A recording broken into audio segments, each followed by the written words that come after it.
बिस्मिल्लाहिर्रहमानिर्रहीम। अस्सलाम वालेकुम क्लास, होप सो कि आप लोग सब ठीक होंगे। सो लास्ट लेक्चर में हमने जो है वो इनोवेशन, इन्वेंशन और कंपेटिटिव एडवांटेज के बारे में पढ़ा था एंड और हमने जो है वो सिलेक्शन ऑफ टेक्नोलॉजी के बारे में पढ़ा था। इनोवेशन और इन्वेंशन के जो बिटवीन आपको डिफरेंस भी होप सो कि क्लियर हो गया और आपको ये भी पता चल गया होगा कि कंपेटिटिव एडवांटेज क्या होता है और मार्केट में उसकी क्या वर्थ होती है।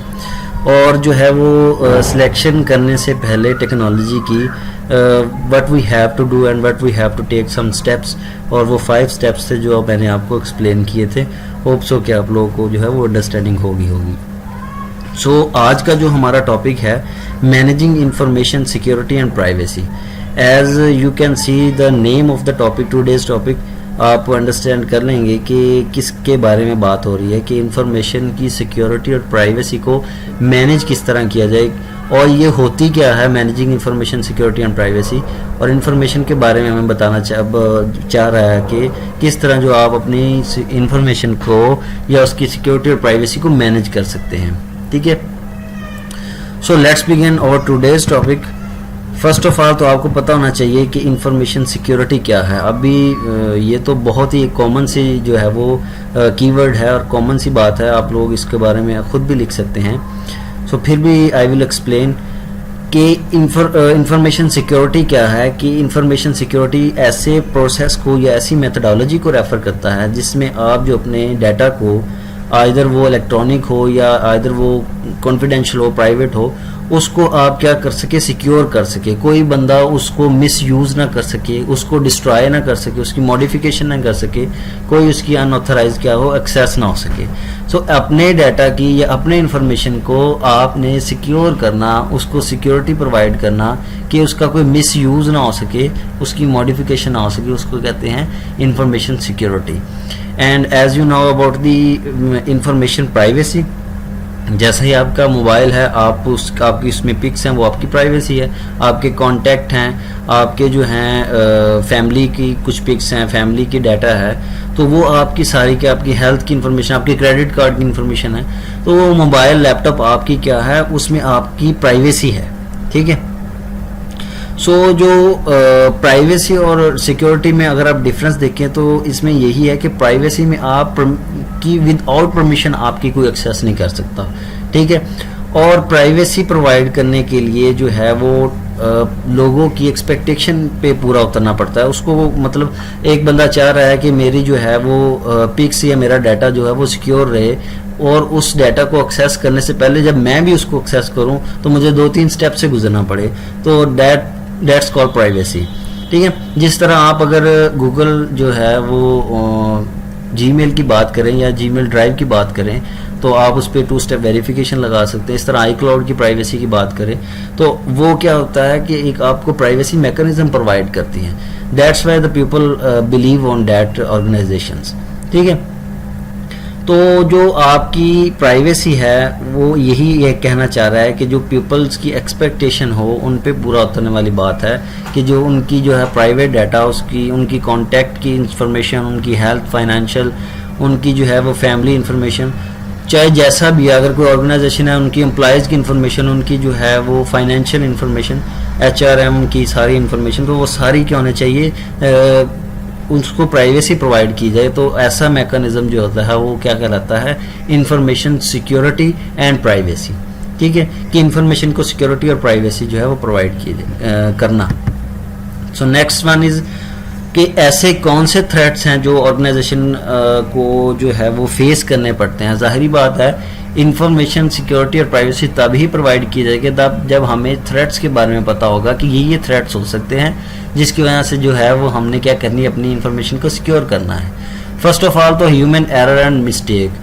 बाय मिस्टेक, गलती से आपके एम्प्लॉय से आपका कोई कॉन्फिडेंशियल डाटा रिमूव हो गया, फाइल कोई और रिमूव करनी थी, हो कोई और गई है। ठीक है, या मिसप्लेस हो गया डाटा, या वो जो है वो रिसाइकल बिन से या इस तरह जो है वो डिलीट हो गया।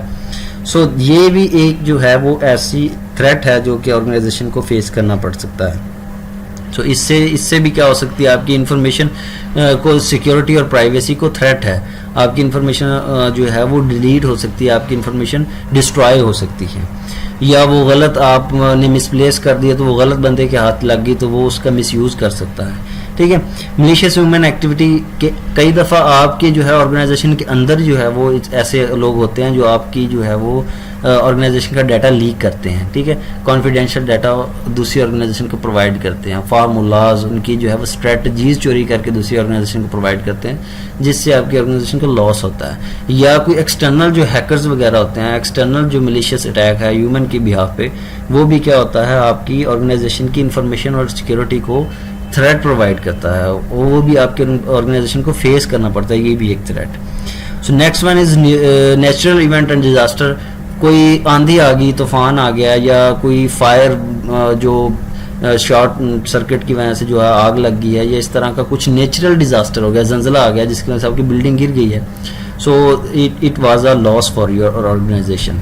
सो इसमें क्या होगा, देखिए जैसे पहले किसी HRM के डिपार्टमेंट में आग लग जाती थी तो उसमें जो है वो सारा रिकॉर्ड जो है उसका फाइनेंशियल रिकॉर्ड भी तबाह हो जाता था। तो मेरे जैसा बंदा उठता था, कहता था मेरे 50,000 10,000 लाख रुपए आपकी ऑर्गेनाइजेशन की तरफ है, so organization have to pay this money to that particular person.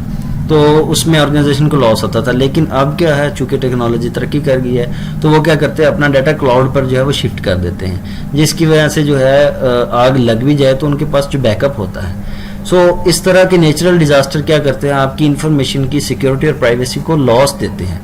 सो आप लोगों को इससे जो है वो इनको मैनेज करना चाहिए। जैसे नेचुरल डिजास्टर की बात करें तो मैंने आपको क्लाउड की एग्जांपल दी, इसी तरह आपको मलिशियस जो है ह्यूमन एक्टिविटी से भी उनकी हायरिंग के वक्त जो है वो उनकी अच्छा खासा बायोडाटा लेके उनकी हायर करना चाहिए, और उनका जो अपनी ऑर्गेनाइजेशन के आपकी ऑर्गेनाइजेशन पर बिलीव है या नहीं है। सो नेक्स्ट वन देखिए कि एलिमेंट ऑफ इंफॉर्मेशन सिक्योरिटी कौन से हैं। ये भी ऐसी एलिमेंट्स हैं जिनकी वजह से जो है पॉसिबिलिटी बन सकती है कि अटैक होने की, या जो है वो अटैक हो सकता है। सो इनमें सबसे पहले देखिए फिजिकल एलिमेंट। फिजिकल एलिमेंट में गार्ड आपका आ जाता है। आपने अपनी ऑर्गेनाइजेशन में गार्ड ही ऐसा रखा हुआ है, जैसे बैंकों में अक्सर जो है बैंक ऑनर्स जो हैं वो एक जो गार्ड रखा होता है वो शाम को उसको अंदर ही जगह दे देते हैं, वो वहीं सो वगैरह जाता है। तो अगर तो वो चोरों के साथ मिल जाए तो आपका बैंक गया। ठीक है, तो गार्ड इज अ प्राइमरी जो है आप कह सकते हैं मैनुअल चेकर, कि आपको मैनुअली चेक करता है, देखता है कि आप कुछ ऐसा जो है तो नहीं लेके जा रहे मवाद जिससे हमारी इंफॉर्मेशन को, हमारी जो है वो डाटा को नुकसान हो सकता है। फिजिकल की बात करें, फिजिकल एलिमेंट कौन कौन से, गार्ड के बाद कैमरा। गार्ड सब सो जाते हैं, फिर क्या होगा, फिर कोई अनऑथराइज बंदा गुजर जाएगा, अनऑथराइज बंदा गुजर जाएगा तो आपकी ऑर्गेनाइजेशन को लॉस होगा। So you can capture that unauthorize person through camera. तो कैमरा भी क्या है, एक फिजिकल एलिमेंट है। अगर आप रिस्ट्रिक्टेड जोन की बात करें तो कुछ ऐसे ऑर्गेनाइजेशन में जगह होती है या कुछ ऐसा एरिया होता है जहाँ पे जो है प्रोहिबिटेड एरिया होता है, जहाँ पे जाना मना होता है, कहाँ जहाँ पे खास बंदे ही जा सकते हैं। जैसे अगर बैंक में जाएं तो जो कैश वाली जगह होती है वहाँ पे थंब इम्प्रेशन वाले जो है वो उन्होंने डोर लॉक लगाया होता है। उससे क्या नुकसान होता है, उससे फ़ायदा क्या होता है कि जब भी कोई अंदर बंदा घुसने की कोशिश करेगा, फर्स्ट ऑफ ऑल वो क्या करेगा, उसको थंब इम्प्रेशन जो है वो अप्लाई करेगा, देगा उसको, चाहे वो मैनेजर है चाहे वो कैशियर खुद ही है। तो इससे क्या होता है कि अनऑथराइज बंदा एक्सेस नहीं कर सकता आपके कैश काउंटर को। तो इसी तरह के कोई रिस्ट्रिक्टेड एरियाज होते हैं जहाँ पे जाना जो मना होता है लोगों के लिए या आम पब्लिक के लिए, अनऑथराइज बंदे के लिए ऑथराइज बंदा ही वहाँ जा सकता है। तो उसको भी जो है वो भी एक फिजिकल एलिमेंट है। डाउनलोडिंग से मुराद यही है कि मतलब आपके जो गार्ड वगैरह और जो मुलाजिम वगैरह हैं, जो इस तरह जो दर्जा चहारम में लोग आते हैं, वो क्या करते हैं, अनलिमिटेड डाउनलोडिंग आपके जो है वो सर्वर्स के थ्रू करना शुरू कर देते हैं, जिससे क्या होता है मलिशियस अटैक का खतरा होता है। Malicious content through software, through browsing, through suffering जो है आपके जो है वो ऑर्गेनाइजेशन में इंसर्ट होते हैं, जिसकी वजह से आपके डाटा को खतरा होता है। आपका जो कोई मलिशियस अटैक आपके ऑर्गेनाइजेशन में घुस सकता है और आपके डाटा को क्या कर सकता है, डिस्ट्रॉय कर सकता है। एक्सेस राइट से मुराद ये है कि मैं एक ऑर्गेनाइजेशन में काम करता हूँ तो वहाँ पे मैं कुछ अरसा काम करता हूँ, उसके बाद मैं छोड़ जाता हूँ, देन मेरे पास कुछ उसके एक्सेस राइट्स हैं, तो it's a responsibility to organization that remove all the access right for that person who can leave, ठीक है। तो जो छोड़ना चाह रहा है या जो छोड़ चुका है तो उसके लिए जो एक्सेस राइट आपको वो रिमूव कर देने चाहिए, ठीक है। सिस्टम एलिमेंट्स की बात करें, फिजिकल के बाद सिस्टम एलिमेंट्स की बात करें तो antivirus, as you know better well कि एंटीवायरस जो है वो बहुत ही जो इम्पोर्टेंट जो एलिमेंट है आपकी इंफॉर्मेशन को सिक्योर करने के लिए। You have to install all the antiviruses जो कि आपकी जो है वो डाटा को प्रोटेक्ट कर सके। मलिशियस सॉफ्टवेयर डिटेक्शन सोल्यूशन, ये भी वही बात है, आप कोई सॉफ्टवेयर ऐसा इंस्टॉल करते हैं जिसमें मलिशियस कंटेंट है और आपके सिस्टम को वो डिटेक्ट नहीं कर रहा कंटेंट जो है वो मलिशियस कंटेंट, तो वो भी आपके डाटा को लॉस कर सकता है। So you have to install any software that can perform malicious detection solution, that can provide your malicious detection solution. So वो भी आपको इंस्टॉल करना चाहिए। डिसेबल यूएसबी पोर्ट, अक्सर जो है आपके एम्प्लॉयज़ क्या करते हैं, घर से यूएसबी ले आते हैं या किसी और की ले आते हैं और अपने जो है लैपटॉप्स में लगा के जो है वो चीज़ें डाउनलोड करके तो उस यूएसबी के थ्रू प्रोवाइड करते हैं लोगों को। इससे क्या होता है, बहुत सारे लोगों का मलिशियस कंटेंट आपके सिस्टम में आ जाता है और वो आपके सिस्टम को तबाह कर सकता है। इसलिए डिसेबल कर दें, यूएसबी पोर्ट को डिसेबल कर दें ताकि ना आपका ऑर्गेनाइजेशन में कोई बंदा लाए और ना इस तरह की कोई हरकत करे। प्रोसेस एलिमेंट में देखें, ऑथराइज यूजर एक्सेस कंट्रोल, सिर्फ वही बंदे को ऑथराइज बंदा ही जो आपके प्रोसेस को, आपकी ऑर्गेनाइजेशन के किसी भी एट्रीब्यूट को या उसको को क्या कर सके, एक्सेस कर सके उसको। तो और सॉफ्टवेयर डिटेल से मुराद ये है कि जो भी आप सॉफ्टवेयर इंस्टॉल कर रहे हैं, you have to all knowledge about that particular software. तो उसके बारे में उसमें कोई जो है वो बग तो नहीं आ रहा या उसको अपडेशन तो नहीं चाहिए या उसको उसके थ्रू हमें कोई मलिशियस, उसकी सिक्योरिटी इतनी अच्छी है कि वो मलिशियस जो है वो कंटेंट फायरवॉल लगा सके। तो आपको बी अवेयर होना चाहिए इन चीज़ों के बारे में।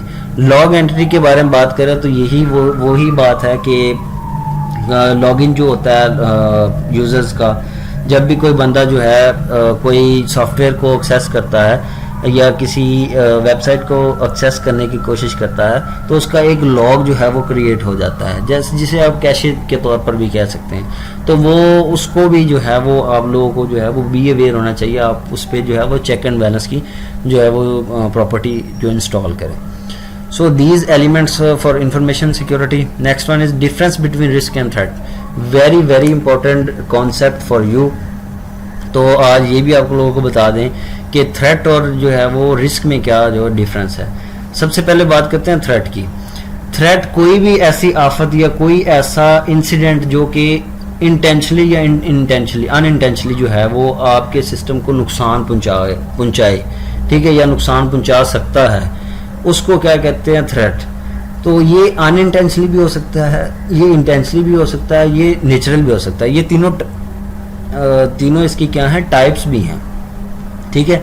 नेचुरल से मुराद वही फ्लड या आ गया या कोई फायर जो आग लग गई या इस तरह का जो है वो कुछ जंजला आ गया, अर्थक्वेक हो गया, तो इस वजह से जो है वो थ्रेट हो, ये थ्रेट है आपके ऑर्गेनाइजेशन के लिए। और क्या अनइंटेंशनली थ्रेट, जो कि आपके एम्प्लॉयज जो हैं वो बाय मिस्टेक जो है वो डाटा को एक्सेस कर लें या बाय मिस्टेक आपके ऐसे कॉन्फिडेंशियल फाइल उनके हाथ लग जाए, वो भी क्या है, एक थ्रेट है, ठीक है, खतरा है। और उसके बाद अनइंटेंशनली जो है वो कोई मालवेयर, मलिशियस जो है, ट्रोजन हॉर्स, इस तरह का कोई एंटीवायरस जो है वो आपके सिस्टम में इंस्टॉल करते हैं, तो वो भी एक थ्रेट है। उसके लिए you have to put some firewall on your systems, ठीक है। तो ये है threats.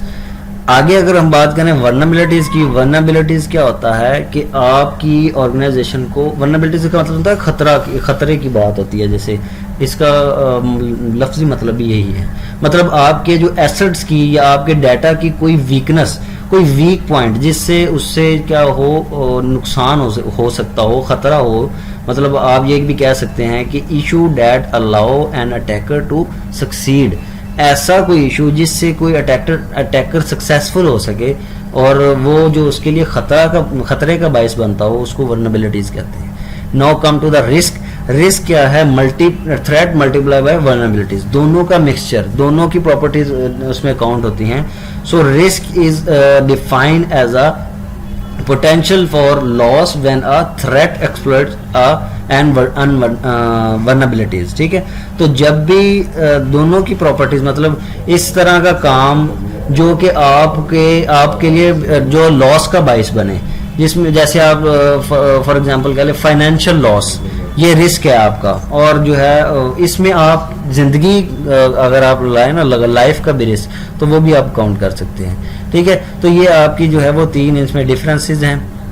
So next one is the objective of ISM, information जो है वो सिस्टम मैनेजमेंट का ऑब्जेक्टिव क्या है, ये इसकी जो है आप कह सकते हैं रीढ़ की हड्डी है। ठीक है, ये इन तीनों जो है वो मैकेनिज्म पे CIA भी इसे कहते हैं, कई की दफ़ा CIE एब्रीवेशन भी दे देता है कि व्हाट अबाउट CIA या एक्सप्लेन CIA। ठीक है, तो उसमें आप कॉन्फिडेंशियलिटी, इंटेग्रिटी और अवेलेबिलिटी को एक्सप्लेन करेंगे। सो देखते हैं कॉन्फिडेंशियलिटी क्या है। जैसा कि आपको उससे पता चल रहा है कि कॉन्फिडेंशियलिटी क्या है, मतलब जो मेन एम या गोल है या आप कह सकते हैं ऑब्जेक्टिव है SIM का, ये 3 चीज़ें हैं। ठीक है, उनमें से एक जो है वो कॉन्फिडेंशियलिटी है। अगर फॉर एग्जांपल जैसे मैं अगर इसको समझाऊं आपको, थ्योरी आप खुद पढ़ लीजिएगा क्योंकि 2 टॉपिक हमने कवर करने हैं एक ही लेक्चर में। सो 35 मिनट है हमारे पास। सो अगर तो हम समझाएं आपको इस तरह कि अगर सेंडर जब डाटा को सेंड करना चाहता है टू रिसीवर, उसको जो है वो भेजना चाहता है, तो कॉन्फिडेंशियलिटी का मतलब यह है कि वो जो डाटा भेज रहा है वो सिर्फ जो है रिसीवर को ही रिसीव हो, उसमें कोई जो है वो थर्ड